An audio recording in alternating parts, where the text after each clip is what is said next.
What is going on, guys? This is Crowzen, and welcome back to another Baldur's Gate 3 build.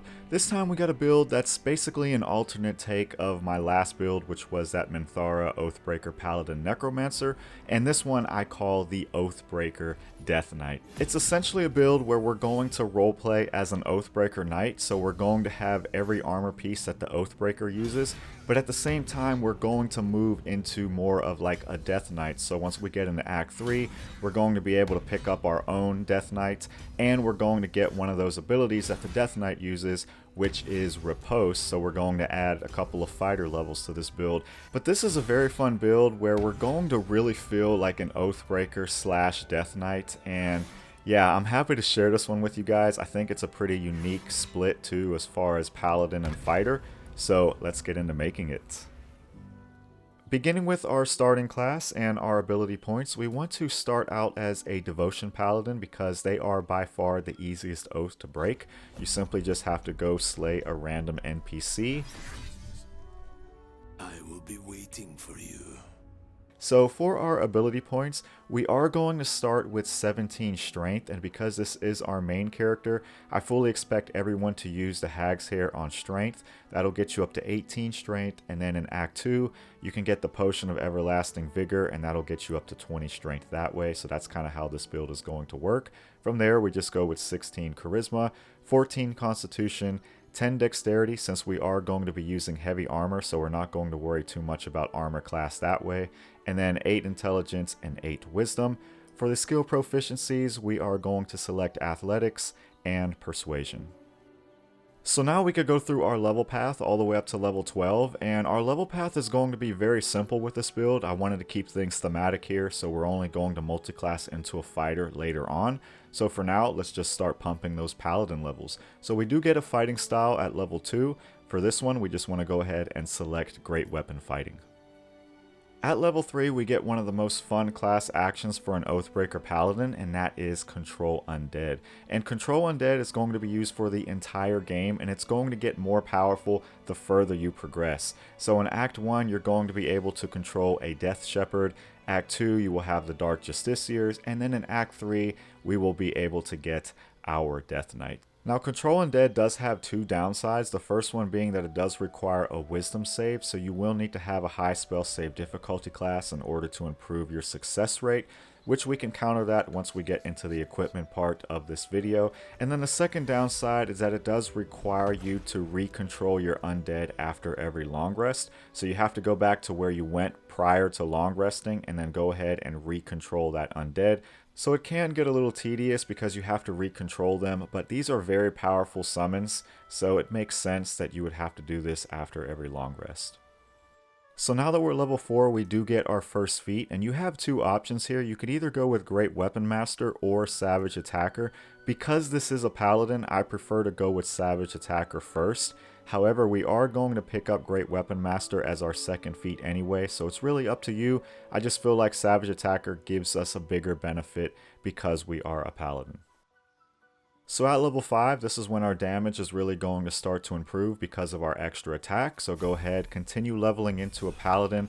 Once we reach level 6, we will get Aura of Protection, which will give you and your allies a +3 bonus to saving throws because we do have 16 Charisma. So continue on going into a Paladin, and at level 7 we get Aura of Hate, and Aura of Hate is going to be more useful for your main character because they will deal an additional 3 damage thanks to our 16 Charisma, and that's just going to add on with the more attacks that you have. So it's basically going to be like an additional caustic band added to your character. So it's really nice for your main character. It can be useful for your Control Undead as well, especially if they are wielding a melee weapon. So try to make sure that you go for those undead NPCs that have melee weapons. So at level 8, we get our second feat, and if you chose Savage Attacker first, then now is your opportunity to go ahead and select Great Weapon Master. At level 9, I do like to go for an additional Paladin point in order to unlock those 2 level 3 spell slots. This is really going to enhance your Divine Smite damage, especially on the criticals, and since we're not going to multiclass into anything other than a fighter, we really need to get these now. So now that we've hit level 10, this is when we should be going into Act 3, and now is the time to start feeling more like a Death Knight. So what we want to do is go and multiclass into a fighter, and then go ahead and select defense for your fighting style, as this will give you a +1 bonus to your armor class, which will be useful with our riposte. So go ahead and level up again, and at level 11 put this point into a level 2 fighter, that way you unlock Action Surge. And finally, at level 12, we unlock our maneuvers with the Battle Master subclass. So for the 3 maneuvers, you want to go ahead and select Disarming Attack, Trip Attack, and then we're also going to pick up Riposte, since the Death Knights do use this in Act 3, so it's going to give you that Death Knight feel. Disarming Attack and Trip Attack are going to be so useful for this build, and we're going to combine this with Gauntlets of the War Master that you can get in Act 3 anyway, which will give enemies disadvantage against the saving throws on these 2 attacks. So you're going to get these 2 maneuvers to hit successfully and either cause the enemy to get knocked prone or lose their weapon. Next up, we could go for the equipment setup for our Oathbreaker Death Knight here, and as I mentioned, this is very much a role-playing type of build, so I wanted to make sure that every piece that I had was part of the Oathbreaker set. Obviously, that means you are going to sacrifice some power for the roleplay. So in this case, I do have the Gold Gloss Heraldic Helm, I also have Blackguard's Plate, Gauntlets of the War Master, and the Blackguard's Greaves, and these make up the Oathbreaker set, so you can pick up the Gold Gloss Heraldic Helm in Act 2, and then the rest of these in Act 3. Now you do have some earlier armor pieces that are going to give you the same exact look as the Oathbreaker set. Those are going to be the Flawed Helldusk armor and the Armor of Devotion in Act 2, and then also Gloves of the Growling Underdog and Boots of Striding in Act 1. So all of these armor pieces, they're going to give you the same Oathbreaker set look, they're just going to be a different color, so just keep that in mind. So after the Oathbreaker set, I went for the items that are going to give us the best benefit for this build. So that's going to be Cloak of Protection, mainly for the armor class here, also Amulet of Greater Health, that way it counters out our Risky Ring disadvantage on our saving throws, and then also Caustic Band. For the weapon, you could go with anything that you want here. Endgame, it's going to be Baldur's Giant Slayer. Act 1, you can go for the Unseen Menace, and this will give you advantage on your attacks until you miss. So that's going to be very useful until you're able to pick up the Risky Ring. From there, you can just go with anything that you want in Act 2. For the bow, I just went with the Deadshot, which will give us our increased critical hit chance, which is going to be very useful for our Paladin. And then you also have the Hellrider Longbow if you want to go for Initiative instead. However, I recommend going with critical hit chance. So one thing that I will do prior to using Control Undead is trying to swap out my gear in order to give Control Undead the best success rate. So in that case, you want to look for any kind of items that give you spell save difficulty class, and just go ahead and equip those for the time being until you're able to get that Control Undead, and then from there you can just go ahead and swap back to our regular set that we use. So it is a little bit of a hassle to do that, but it's just going to give you the best success rate, which is going to be very important if you are playing on Honor Mode. So now we could do a combat showcase featuring the Oathbreaker Death Knight here, and as always with my builds, I have Haste activated as well as Elixir of Bloodlust. That way I could show you guys all of the different abilities that we have to spend here with our Oathbreaker Death Knight. I also went with Divine Favor prior to starting this fight. That lasts for 3 turns and it gives your weapon attacks additional radiant damage. So a good thing about this build, especially once you hit level 12, is that you will be able to use Riposte, and so when an enemy misses their attack, you can just go right into a Riposte as a reaction, and you can really start to feel like a Death Knight.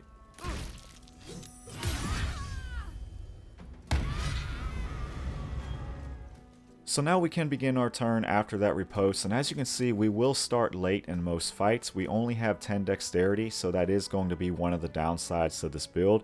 However, once we reach level 12, this can actually work in your favor because you're going to be able to knock enemies prone, and generally your allies are going to start very early in a round, so they're going to get free advantage on that enemy you knock prone. So other than that though, it does suck by starting very late in a round, but that's just the way this build is designed. So what we can do here is go ahead and just start cleaning up and getting some attacks in.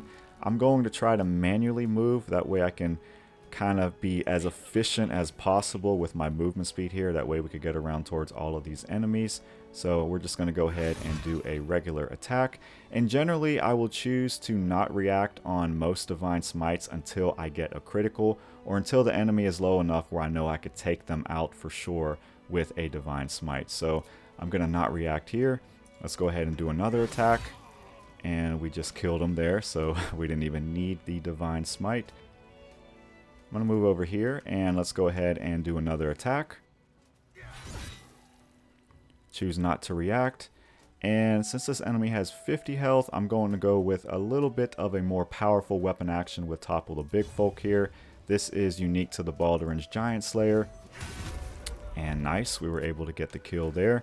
So now we could just go ahead, move over here, and just repeat this process. So as you can see, we have a lot of attacks, and even though we're not really being as efficient as we can with our equipment, we are trying to role play as an Oathbreaker here with a couple of items. You can see this thing can still put out a lot of damage simply because Paladins are super powerful and divine smites do a lot of damage whenever you get a crit. So at this point we can just go ahead and use Action Surge here. And now I can go ahead and attack again. This enemy has 13 health. I might be able to easily kill this enemy with a level 2 Divine Smite. So I'm going to go ahead and just use that there. And I'm hoping we can reach this enemy. It is going to be very, very close. Let's see. Nice. So we're able to reach this enemy too. So I'm going to use my bonus action here, which is from the Great Weapon Master bonus attack from getting a crit or a kill. So let's go ahead and do that. Choose not to react, and let's use our final main hand attack. So now we could showcase the damage here with our Death Knight, and our Death Knight can actually deal some very good damage simply because they have extra attack and they have a level 4 Paladin spell in Staggering Smite, which can deal some crazy psychic damage. Unfortunately, Staggering Smite is not available to players in this game. Now, if you do have the Resonance Stone and you are close enough to these enemies where you can make them vulnerable to psychic damage, that's just going to increase the damage even further on your Death Knight. So unfortunately, in this case, I think I'm a little too far away from this enemy to give them vulnerability. So let's just go ahead and see our Death Knight in action.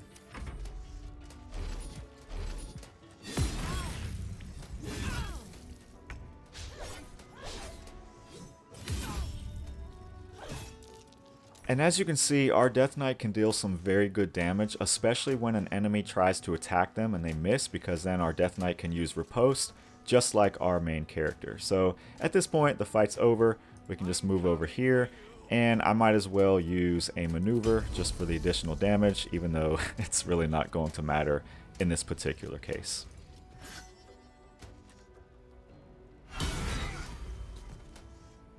So I hope you guys enjoyed my Oathbreaker Death Knight Paladin Fighter build, and this build was just so fun to make, and it's so fun to use as well.